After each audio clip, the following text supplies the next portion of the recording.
Are we living in the Truman Show? You wake up, you check your phone, the same 6 apps, the same crappy rage bait headlines, the same algorithm feeding you exactly what it decided you need to think about today. And for most people, that's just Tuesday. But here's what I want to ask you today. What if that's not an accident? What if the world you're seeing, the news, the narrative, the version of reality you've been handed, what if someone built that? What if some dark, shady outfit decided, a long time ago, what you were allowed to know, what you were allowed to feel, and most importantly, what you were allowed to question? Because here's the thing. There's a movie from 1998 that I will tell you all about in this video, which predicted all of this. And we laughed at it. We called it clever. We called it science fiction. We should have called it a friggin' warning. The lie we live in. Let me give you some numbers, because numbers don't bullshit, even when the people reporting them do. In 2026, 6 corporations control approximately 90% of what Americans read, watch, and hear. You heard that correctly, 6. And those corporations? They're not run by journalists. They're not run by people who got into the business because they believed in the public interest. They're run by billionaires, by hedge funds, by people whose wealth increases when you are scared, when you are angry, when you are distracted, and most crucially, when you are not paying attention to what they are actually doing. Elon Musk owns X, formerly Twitter, the platform where geopolitical narratives are shaped in real time. Jeff Bezos owns the Washington Post. Rupert Murdoch's empire still stretches across television, print, and digital in ways most people don't even track. And then there are the quieter ones, the private equity firms that have swallowed up local newspapers across the country, gutted the newsrooms, and left behind content farms that push whatever keeps the clicks coming. And I'm not telling you this to be a conspiracy theorist. I'm not wearing a tinfoil hat. This is just ownership records, public information. This is just facts. The question isn't whether the media is controlled. The question is controlled for what? Because here's what I've noticed, as a private citizen trying to make sense of the world he inherited. The things that powerful people don't want you talking about, runaway wealth inequality, the erosion of workers' rights, the pharmaceutical pricing scandals, the revolving door between regulators and the industries they're supposed to regulate. Those stories get covered just enough to look like they're being covered, and then they disappear. Quietly, replaced by something that makes you feel something that gets you clicking, something to keep you distracted, something that keeps you in the dome. Which brings me to the movie. Welcome to INSIDE the TRUMAN Show from 1998, directed by Peter Weir, written by Andrew Niccol, starring Jim Carrey as Truman Burbank, in what I genuinely believe is one of the most underrated dramatic performances in cinema history. Here's the premise, and it's so simple it's almost cruel. Truman Burbank has lived his entire life on a TV set. Every person he has ever known, his wife, his best friend, his neighbors, the strangers he passes on the street, they are all actors. His entire town, Seahaven, is a massive dome, a constructed reality, broadcasting 24 hours a day, 7 days a week, to a global audience of billions. Truman is the only person who doesn't know he's on television. And the man who built it all? His name is Christoph. Played with terrifying calm by Ed Harris, and Christoph doesn't think of himself as a villain.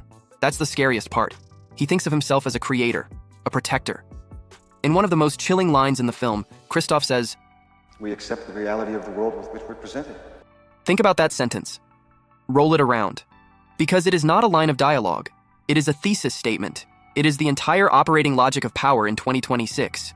We accept the reality we're presented with. Because what else would we do? We don't know there's a dome. We've never seen the edge of it.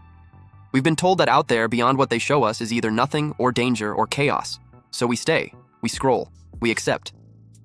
Truman spends the first act of the film doing everything that's expected of him. He goes to his job, he comes home to his wife, he makes the right small talk with the right neighbors. He is in every way a model citizen of a world that has been designed to keep him compliant. But there are glitches. A studio light falls from the sky, labeled as a piece of an aircraft. A radio accidentally picks up a crew frequency describing Truman's movements. His father, who was supposedly killed in a boating accident to prevent Truman from ever wanting to sail away, suddenly reappears on the street, being hustled away by extras before Truman can reach him. And here's the thing about Truman. He notices. He starts noticing. He sees that the same people circle the same block every morning at the same time. He watches how the weather changes exactly when his plans change. He starts to feel, not think, feel, which is how it always starts.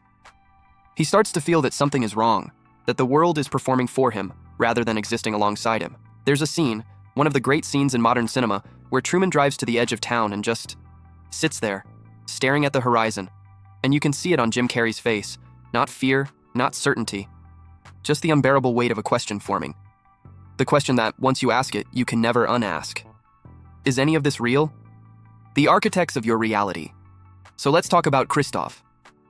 Because Christoph is not a cartoon villain. He is a systems builder. He designed a world, and he populated it with distractions, the career, the marriage, the routines, the comfort, specifically so that Truman would never have the space, the time, or the energy to question what was real. Sound familiar? Because that's the playbook. That's exactly the playbook. The media ecosystem we live inside in 2026 isn't just biased. It's architecturally designed to prevent certain thoughts from taking hold. It's not enough to just lie to people anymore. Lying is too obvious, too brittle.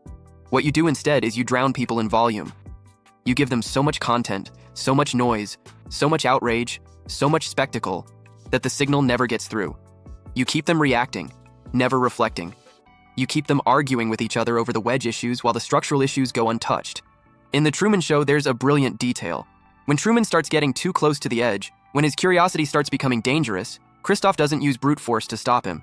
He uses emotional manipulation. He creates a storm at sea. He makes Truman's greatest fear come to life. Because Truman is afraid of the water, a fear that was deliberately engineered when Christoph staged his father's death during a childhood sailing trip. They built the cage out of his own trauma. And I want you to think about what trauma we've been handed.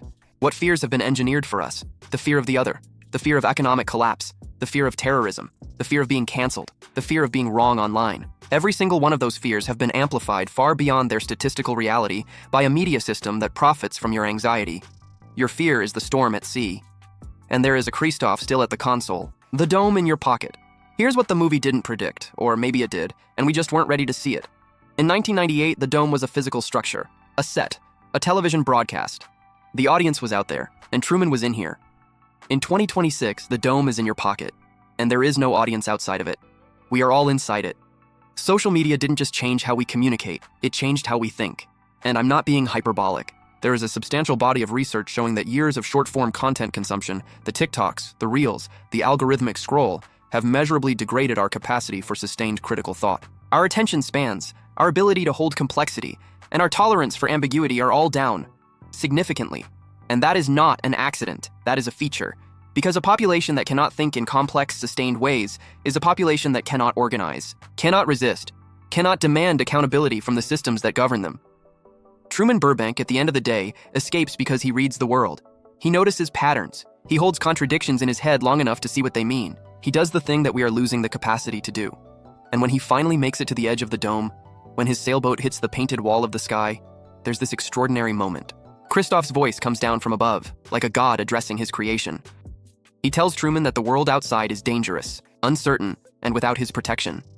He says, "There's no more truth out there than there is in the world I created for you. Same lies, the same deceit." And Truman pauses. He considers it. And then he says, "In case I don't see ya, good afternoon, good evening, and good night." And he walks through the door. The moral question. So, are we Truman? I think we are. I think we are living inside a constructed reality. I think the narrative of the world has been built, shaped, and maintained by a very small number of very powerful people who have a very clear interest in keeping us compliant, distracted, and afraid. And before you dismiss that as paranoia, let me ask you a simple question. When was the last time you read something? Really read it, not skimmed it. Read something that genuinely changed how you thought about the world? When was the last time an idea stayed in your head for more than 48 hours? When was the last time you had a conversation about something that mattered without it collapsing into the same prepackaged talking points you absorbed from the same 6 platforms? Because Truman's tragedy wasn't that he was lied to. Plenty of people are lied to. His tragedy was that the lie became comfortable. The lie was made entertaining. The lie was made to feel like home. And that's the real question of 2026, isn't it? Not whether the media is controlled, it is. Not whether the algorithm is shaping your perception of reality, it friggin' is. The question is whether we care enough to notice, whether we still have enough of ourselves left, after years of being flattened by the feed, to walk to the edge of the dome and ask what's out there. Freedom of thought, freedom of expression, freedom of the press. These are not abstract principles.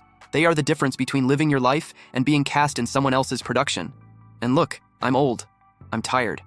I'm tired of working harder than my parents did for a smaller piece of everything.